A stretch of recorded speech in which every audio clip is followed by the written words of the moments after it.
করেনি তো? জি না গুরুজি। এই ভয়টাই আমি পাচ্ছিলাম সাধন।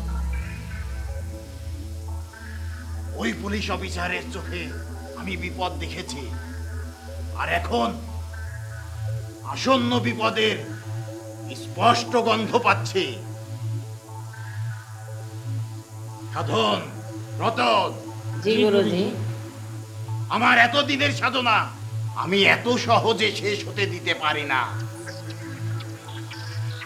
বিপদকে বিদায় জানানোর সময় এসেছে। পিপীলিকার পাখা কেটে দেওয়ার সময় এসে গেছে। জি গুরুজি।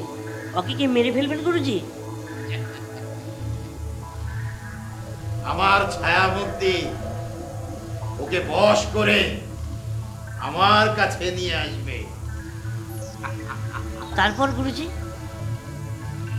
তারপর ওকে আমি আমার জাদুর কোঠরে বন্দি করে রাখবো, যতদিন না আমি আমার লক্ষ্যে পৌঁছাতে পারি। যাও।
একজনকে ধরা গেল না? অন্তত একজনকে যদি ধরা যেত তাহলেও কিছু ইনফরমেশন পাওয়া যেত।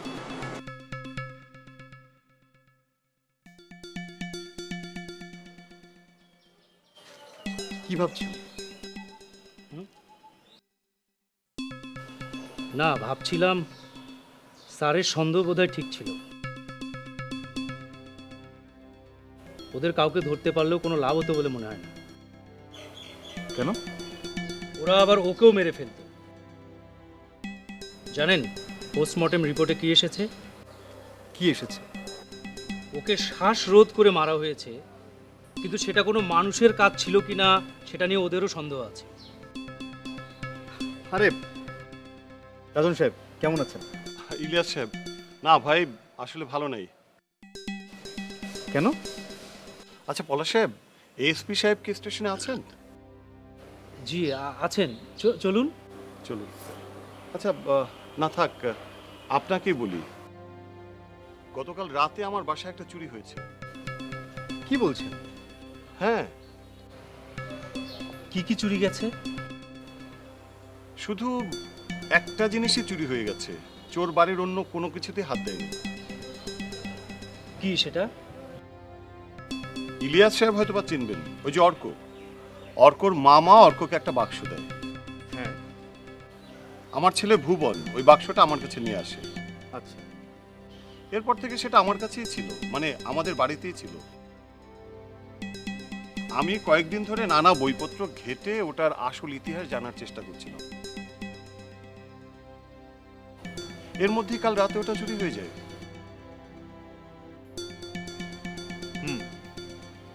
তার মানে চোর শুধুমাত্র এই একটা জিনিস চুরি করতে এসেছিল। এটা যেন তেন চোর নয় রাজন সাহেব। জি আচ্ছা, আপনি কি ওই বিষয়টা নিয়ে কারোর সাথে গল্প করেছিলেন? না, ও হ্যাঁ, আমার অফিসের অফিস সহকারী মানিক, ওর সাথে আমি বিষয়টা শেয়ার করি। ও আমাকে কিছু বইপত্র এনে দেয় এবং ওই কারণে ওর সাথে আসলে কথাটা বলতে হয়েছিল। ও আমার বাড়িতেও এসেছিল বাক্সটা দেখতে। আচ্ছা রাজন সাহেব, আপনাকে যদি এখন প্রশ্ন করি যে এই ঘটনার জন্য আপনি কাকে সন্দেহ করবেন, কার নাম বলবেন আপনি? মানিক। আর একটা বিষয়, মানিকের বেশ কিছু টাকার দরকার ছিল। আচ্ছা, কেন, কি কারণে তা আমি জানতে চাইনি। ওকে আমি ওই লোনের ব্যাপারে একটা সুপারিশও করেছি। বুঝেছি। স্যার, আপনি এখন কোথায় যাবেন? অফিসে। অফিসে গেলে কি মানিককে পাওয়া যাবে? হ্যাঁ, ও তো আসারই কথা। ওকে, চলুন তাহলে। ইলিয়াস ভাই, আপনি যাবেন আমাদের সাথে? না পলাশ সাহেব, আমি বরং একটা কাজ করি, আমি স্যারের কাছে গিয়ে এই পুরো ঘটনাটা স্যারকে জানাই। ইলিয়াস সাহেব, সবার আগে আমি কিন্তু আপনার স্যারকেই বিষয়টা জানাই। শোনার পরে উনি কোথায় যেন বেরিয়ে যান। তাই নাকি? হ্যাঁ, তাহলে চলুন আপনাদের সঙ্গেই যাই। প্লিজ চলুন, আসুন। কি রে মুশি, কেমন আছিস তুই? এই তো ভালো আছি। তোমার খবর? আর ভালো, কি যে মুশকিলে পড়লাম। আগে না হয় পঙ্গপাল রাইতে আইছে, দরজা জানলা বন্ধ করে রাখছি, জান্ডা বাঁচান গেছে। এখন যে কি অবস্থা, ওই দিনের বেলায় ডর করে। ওই শয়তানটা দেখতে কেমন আছিল রে?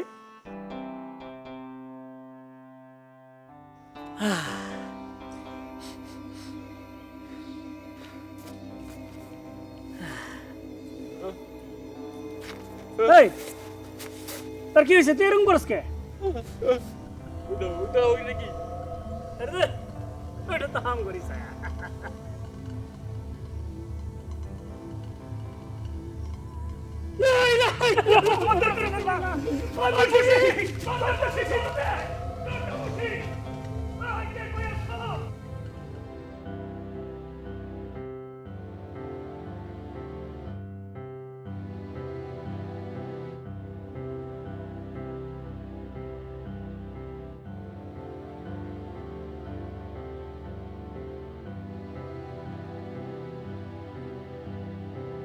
এটাও কি ওই শয়তানের কাজ হতে পারে? শয়তান? শয়তান ওটা চুরি করে কি করবে? তাই তো, বাবা ওই চোরগুলোকে খুঁজতে গেছে। এই, তোরা কেউ নতুন শয়তানকে দেখেছিস? দেখে নেব। শয়তানটা নাকি ছায়া হয়ে থাকে। আমার ভীষণ ভয় লাগছে তোরও। লতাবু, তুই ঘরে যা, তোর আর এখানে থাকতে হবে না।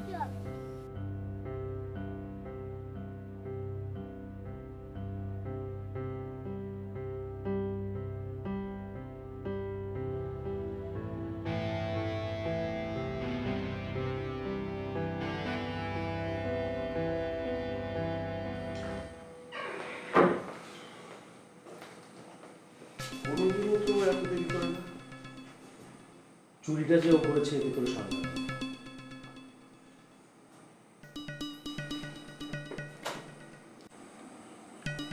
এই বই দুটো আমি ওকে আজ সকালে এসে খুঁজে বের করে রাখতে বলছিলাম। তার মানে ও গতকাল এই বই দুটো খুঁজে বের করে তারপর দিয়েছে। কিন্তু আমি একটা বিষয় বুঝতে পারছি না, চুরি করে তার পালানো কি জরুরি ছিল? আপনি ঠিকই বলেছেন। আচ্ছা, অফিস রেকর্ডে তোর ঠিকানাটা আছে? হ্যাঁ, সেটা দিতে পারবো। আমার কেমন যেন একটু অস্থির লাগছে। আমি একটা কাজ করি, আমি একটু স্যারের বাসার দিকে যাই, দেখি স্যার ফিরলেন কিনা। আচ্ছা, ঠিক আছে, ওকে, যাচ্ছি। আচ্ছা, আমাকে মানিকের ঠিকানাটা দেন, আমি ওর খোঁজ খবর নেব। আচ্ছা, আপনি বসুন, আমি আছি।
আচ্ছা প্লিজ।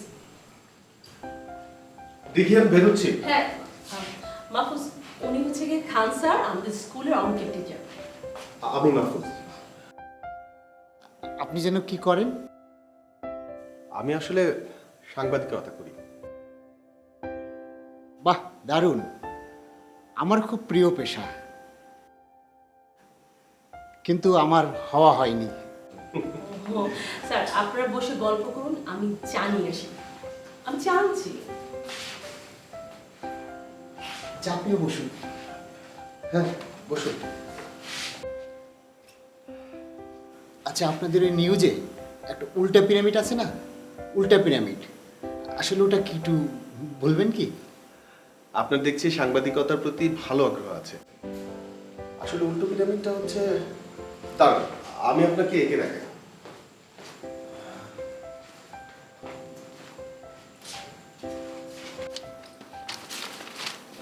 তার এখানে এঁকে দেখাচ্ছি।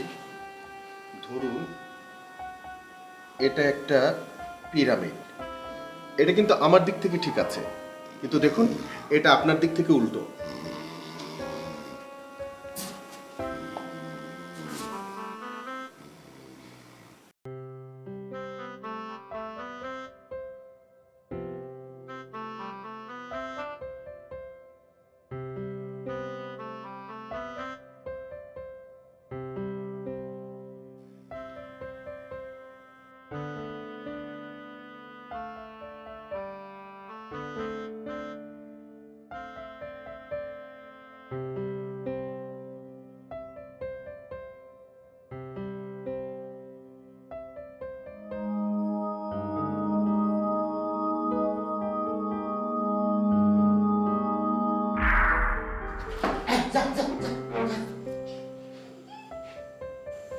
আসলে সারা ঘুমায়নি তো। আচ্ছা ঠিক আছে, বসুন বসুন স্যার, বসুন। স্যার চা। চলো। ও, দর্প, তো ছুটি কেমন কাটলো? ভালো স্যার। আচ্ছা তোমরা তাহলে গল্প করো, আমি বেরোচ্ছি। আসছি তাহলে, আপনি ভালো থাকবেন আর রাতে ভালো করে ঘুমাবেন। জি জি জি। জি, আসসালামু আলাইকুম। আসলে ম্যাডাম, বাড়ির ফ্যানটা না নষ্ট, একটু ঘুমাতে পারি না রাতে, চোখটা বুঝে আসছে। অসুবিধা নেই স্যার, চা খান। শিকারও আছে। আচ্ছা ঠিক আছে ঠিক আছে।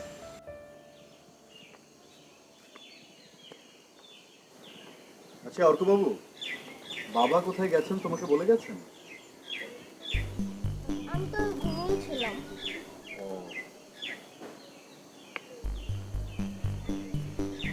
এই ফাতেমা, জি স্যার। শোনো তো।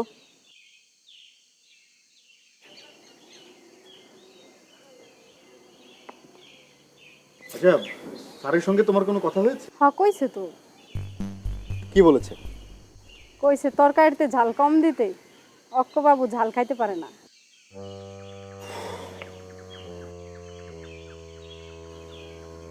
আর কিছু বলেছে? হ্যাঁ কইছে তো, কি? কইছে বাড়ি ফিরা ভাত খাইব। সেটা কখন, দুপুরে নাকি রাতে?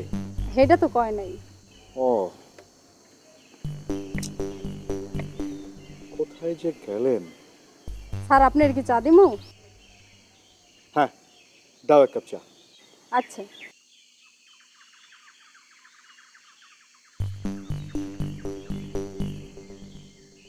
আমাকে না জানিয়ে স্যার কোথায় গেলেন?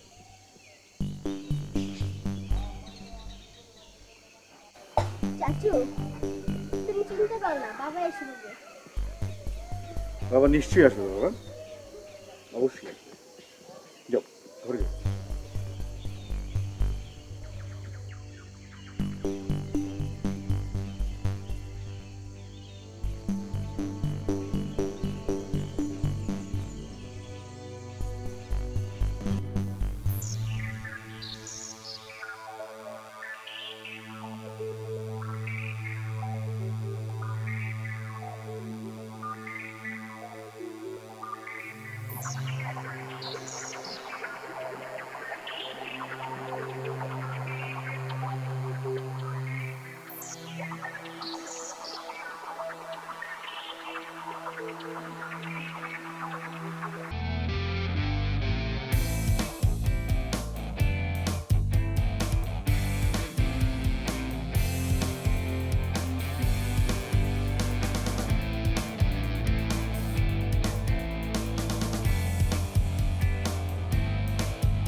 অভয়নগরে ভয় ছড়িয়ে দাও।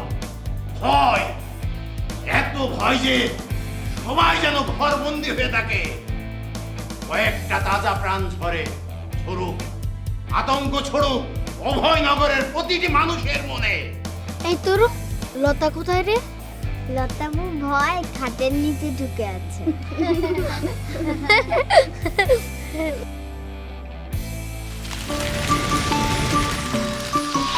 দুরন্ত। ফেসবুকে ফলো করো এবং ইউটিউবে সাবস্ক্রাইব করো দুরন্ত টিভি।